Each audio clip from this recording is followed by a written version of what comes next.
حکایت۔ طوطا کہنے لگا کہ کسی وقت میں ایک شخص نے اپنے قبیلہ کو کئی ایک پیسے کر لانے کو دیے اور وہ شکر لانے بازار میں بنیے کی دکان پر گئی۔ بنیا اسے دیکھتے ہی عاشق ہوا۔ پھر اس عورت نے سیر بھر شکر مول لے کر اپنی چادر کے کونے میں باندھی۔ اتنے میں وہ بنیے نے باتیں خوش طبع کی وہ بھی راضی ہو گئی۔ بعد اس راز و نیاز کے وہ عورت کو اپنے گھر لے گیا اور وہ چادر گرہ باندھی ہوئی بنیے کی دکان پر رکھ کر اس کے ساتھ چلی گئی۔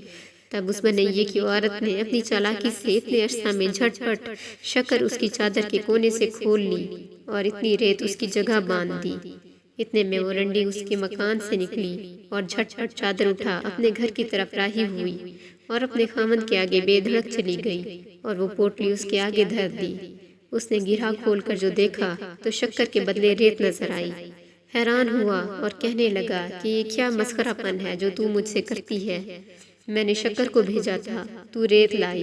اس نے یہ سنتے ہی بے تامل کہا، اگر یوں ہی شکر میں لاتی رہوں گی تو ایک دن میں جی ہی سے جاتی رہوں گی۔ تب اس مرد نے گھبرا کے پوچھا، بی بی یہ کیا سبب ہے جو کچھ آج تو بدحواس معلوم ہوتی ہے؟ شکر کی جگہ ریت لائی ہے کیوں؟ یہ رونی سی صورت منائی ہے کیوں؟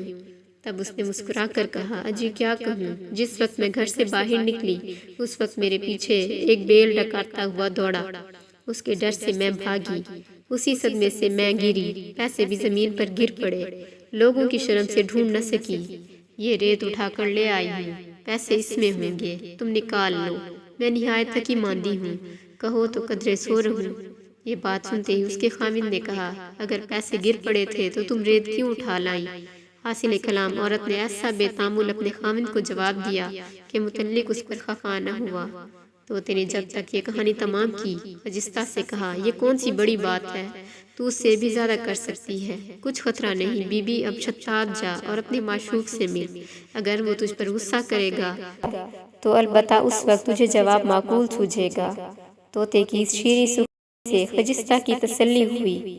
مغرق کفش جمجماتی ہوئی پاؤں میں پہن کر چاہتی تھی کہ اٹھے، اتنے میں مرغ بولا اور صبح ہوئی۔ جانا اس کا اس روز بھی موقوف رہا۔ تب یہ فرد پڑھی اور رونے لگی، کون سی شب کو ہوگا وصل نگار، ہر سحر ہے ہماری دشمن گار۔